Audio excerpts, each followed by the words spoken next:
Now then YouTube, welcome to another video. Back in the UK, I hope you enjoyed watching all my Nürburgring videos in the K20 MR2. It was a lot of fun. I've still got some videos that I want to share from the Nürburgring as well. But since being back in the UK, I've made a purchase. I've got a new car and I wanted to show you. And it's also a bit sad because the bangernomics car's changing. I'll go further into it once we go inside and we show you the Volvo, because obviously the Volvo was my bangernomics car, my Volvo V70 T5 CD Auto. It was a good car and it did the job well. I've had it, how long have I had it now? About a year and a half.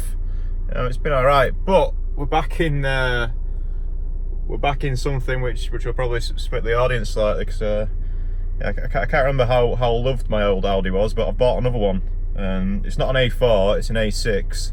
C5 A6, still a 1.9 TDI PD130, the same as what I had before. It's got a few more bits than what the A4 had. It's a bit of a bigger car as well, and I got it for what felt like a steal. But yeah, I'm gonna go further into it later.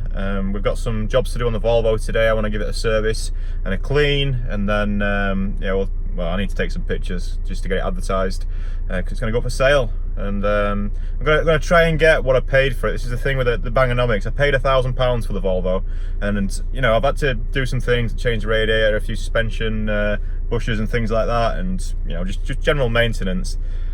And I'm hoping to get my money back, but we'll see. That's the goal anyway. We're going to try and get £1,000 back for the Volvo, which, let me tell you, it's a lot of car for I'm putting the salesman on now, but it is a lot of car for the money. Like this A6 as well, in a different way. A6 is obviously quite a lot slower than what the T5 is. The T5 is ridiculous. I honestly can't think of a faster estate car for £1,000 than the Volvo, or maybe something like a Volvo or an old Saab estate or something like that. You know, I can't honestly think of how you go faster for the money. But right, so I'll show you some more on the Audi later, because I think it's a really good car, and for what I paid, which I'll tell you later on, for what I paid, I think I've got a good car.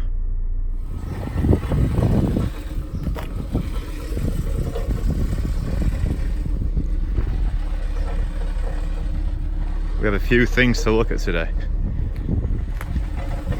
If we can fix that rattly car, that'll be nice. It's another flies. So I drove the car from Bridgnorth in Shropshire, just back up to North Yorkshire the other day. It's a nice day, and so many flies. I'm gonna have to get detailing wheels and get rid of all these. This is an annoying one as well. The ABS sometimes does this, but not always. I mean, I've took it for 2 MOTs in my ownership, and both times it's not been on. I've managed to get away with it, which is pretty nice. Sometimes the ABS light traction control does go off. Apparently, the weak spot on these is something to do with the ECUs. Apparently, it's that actual ABS ECU solder can go a bit wonk, but I mean, it's very intermittent, and it's not a concern. I mean, it might be a concern if you're thinking about buying it, but I wouldn't be concerned about it. As long as the light's not on when you go for the MOT. Okay?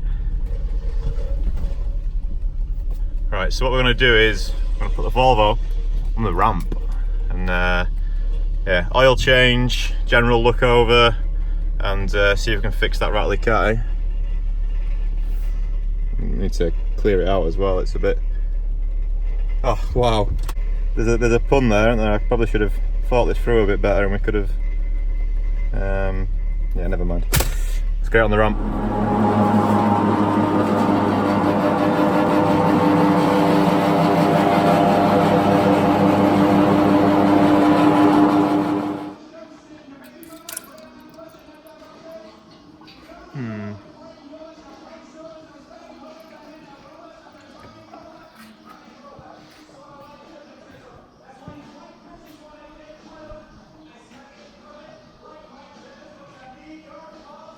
One thing that always surprises me about the Volvo is how clean it is underneath. For a 21-year-old car now, it's not really a hint of corrosion or anything that I'm used to.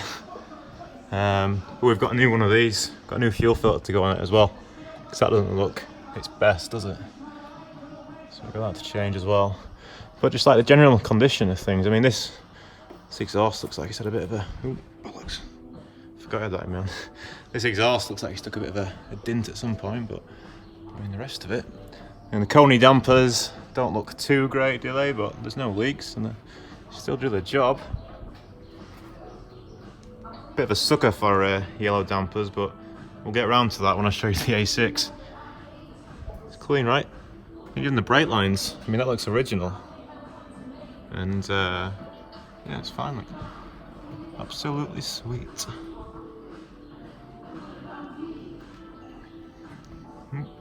Right, so we'll let the oil drain, get the filter out. The filter's just behind it there, look. And yeah, maybe the fuel filter, maybe we can do that while we wait. That doesn't look too depressing, does it? Bolt there, holding it on. Hope they're not these fancy push fit things. And again, it's an old car, so maybe they'll come off nice and easy, right? Alright, so this is the oil that we're going to be using today and the new fuel filter. So I got all these bits from Mixed Garage, and I'm pretty sure, I mean, I've just checked the invoice, and I definitely ordered an oil filter as well, but I can't find it. So either it's in the epitome of mess, or there wasn't one sent. The oil filter that's on it is going to have to stay on. Nobody wants to buy the car now, do they? You've all decided I'm not buying that car now. But I mean, this oil filter was, you know, it wasn't. Look, that's not the oil filter. Where is it? There it is. It's not. No, I changed it last year. It's only been about 5,000 miles, maybe. I don't know. But it'll be fine. You know, at least you're getting fresh oil, mate. I mean, this has not been on there that long. It's big oil filter as well. It'll be fine. Don't worry about it. I'll clean it so it looks new, shall I? Bradford spec. But yeah, the fuel filter, that definitely, you know, come on. It's going to look so much better, right? It's going to do so much more filterings of fuelings. Now, getting this fuel filter off turned out to be quite a task. As you can see by the exterior, it's not been changed for a while, so I mean, the bolt that goes up here has a little square. It's not quite a nut on top. There's like a little square block, which is a 15, I think. Yeah, 15mm spanner. And then it's a 13 just here, but I know it's 12. It's 12. So 12 and a 15. But wow, it's so. I've had to wedge that against the body because it was so tight, and I was fucking squashing my finger in that gap between the spanner and the body. But oh, it's so tight. Oh, it's fallen off. So yeah, without that, look, you're just twisting the full thing. So yeah, been a bit of a twat, but almost there.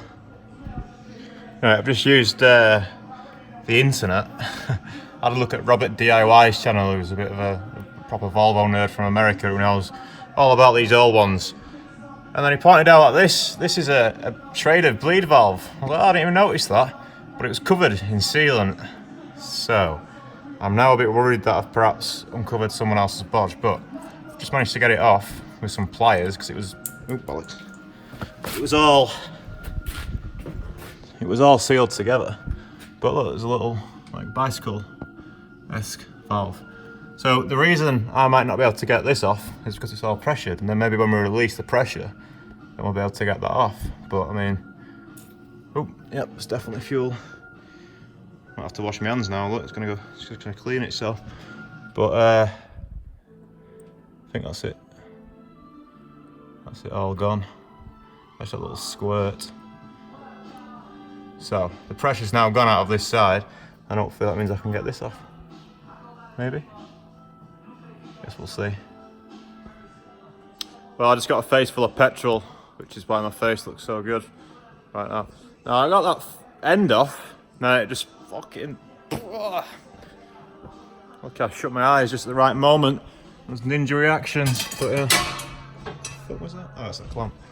Now I need to get this side off. I kind of wish I'd left the clamp on and done the lines first, because this was leaking quite a lot straight away.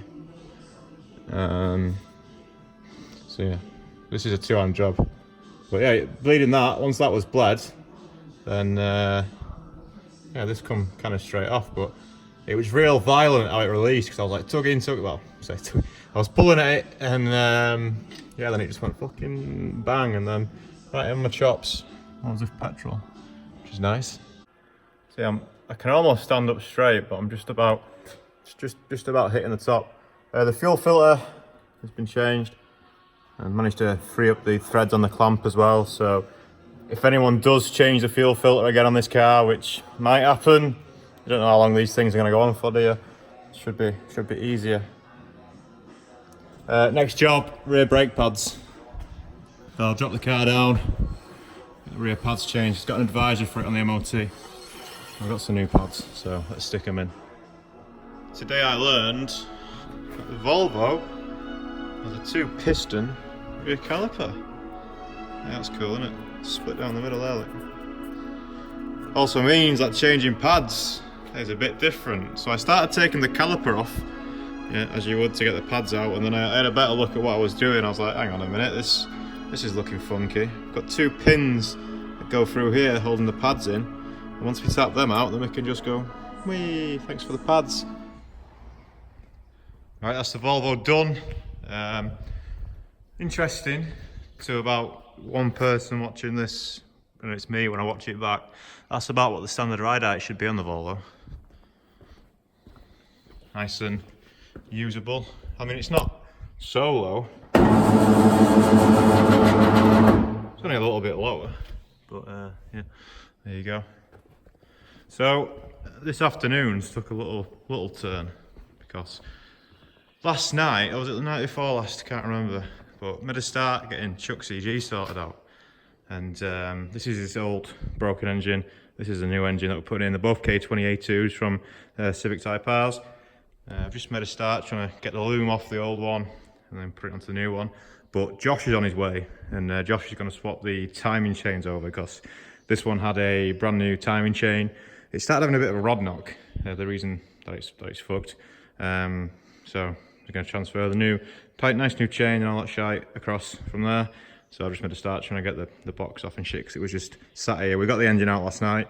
Yeah, it was last night. We got the engine out last night, and then it's just kind of sat here since, just chilling. It had all the loom on it and stuff like that, which needs transferring across. So just made a start on that. So now I started doing some Honda stuff.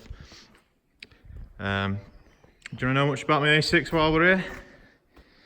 So 2003 A6 1.9 TDI. One main reason I bought it is down there. The other reason is it's kind of in there, but I'll have to show you another time. It's got some nice-ish, like Sean Connery. It's got some nice-ish suspension on it. I'll show you another time. It's a bit like what happened to this about 12 years ago, 10 years ago. I mean, that's still going all right-ish, but this one's a lot fresher. On the inside, it's not a perfect spec, but I mean, beggars can't be choosers.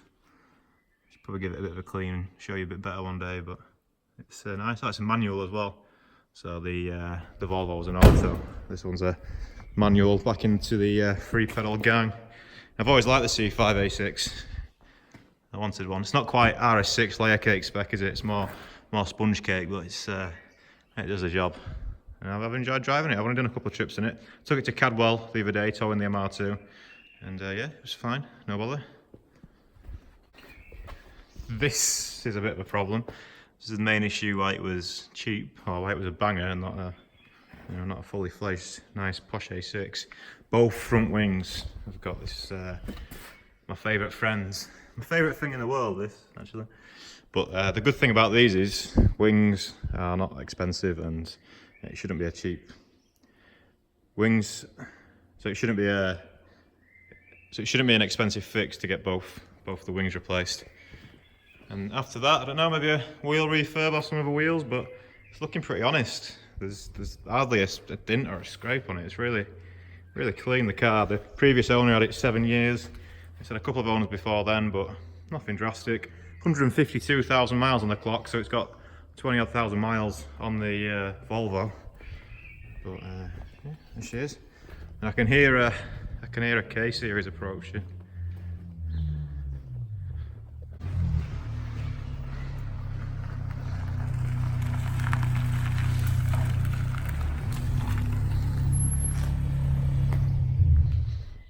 Ta-da! So it's gone from standard silver estate day. I do like silver estates, yeah, thanks for asking. To finishing Honda stuff. Right, well we started today doing Volvo stuff, but the day's progressed, and I kind of forgot to update this.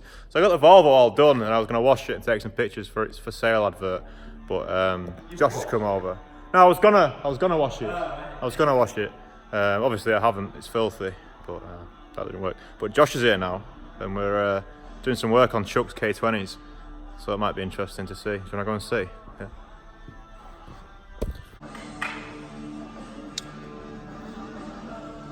Right, so Chuck's EG had a little malfunction. Something went wrong. We think we know what it is. It's bad luck to it with this horrible valve cover that he put on. But yeah, there's a problem with the engine without going too far into it. And what Josh is doing now is just changing the timing chain, because this one had a brand new timing chain, and the sump's got a fancy sump baffle on it as well. I can show you. That's what an upside down K20 looks like. Yeah, it's got a sump baffle and things like that. So basically we're just transferring all the good stuff from this engine onto this one.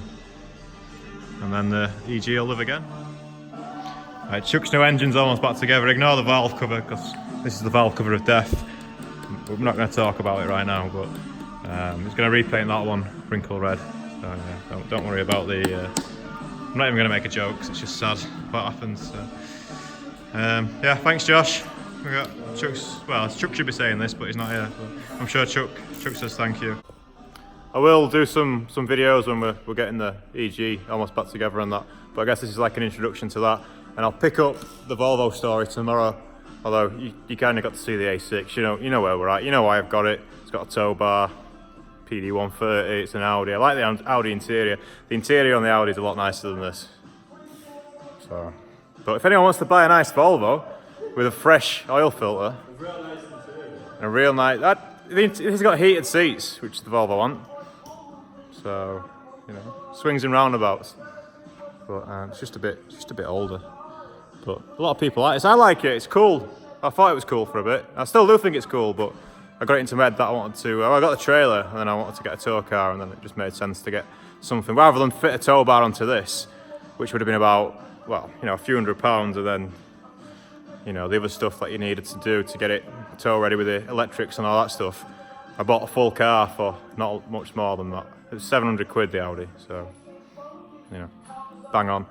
And if we can get £1,000 back for this, then a quid's in. So, sounds good. Yeah, I thought that. I thought as soon as I said 700 quid, people would offer me it for it, but you're not fucking having it for 700 quid. Although it's probably not worth much more, but we're going to try and get £1,000 for it.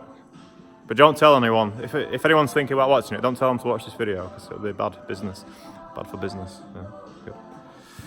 But yeah, gonna end the video. So goodbye.